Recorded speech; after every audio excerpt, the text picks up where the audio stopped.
हातमा सिप भएको मान्छेले जिन्दगीमा कहिले पनि दुःख पाउँदैन भनेको एकदमै साँचो हो। नजान्नेको लागि हरेक काम महाभारत हुन्छ। जान्नेको लागि अरूले हेर्दा गाह्रो देखिने काम पनि एकदमै सहज हुन्छ। कुनै पनि काम आफैमा सानो या ठुलो हुँदैन।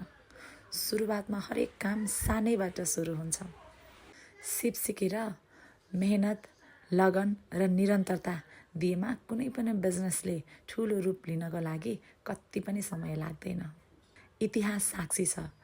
आज नाम कहलिने व्यापारी तथा उद्योगपतिहरूले पनि सानोबाटै सुरु गर्नुभएको हो।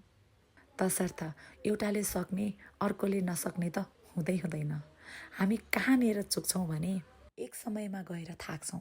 थाक्नु हुँदैन, थाक्नु स्वाभाविक हो, लड्नु स्वाभाविक हो। तर उठेर जब हामी हिँड्न सक्छौँ नि, त्यस पछाडि जित त कसैले खोज्न सक्दैन।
हातमा सिप भएको मान्छेले जिन्दगीमा कहिले पनि दुःख पाउँदैन भनेको एकदमै साँचो हो।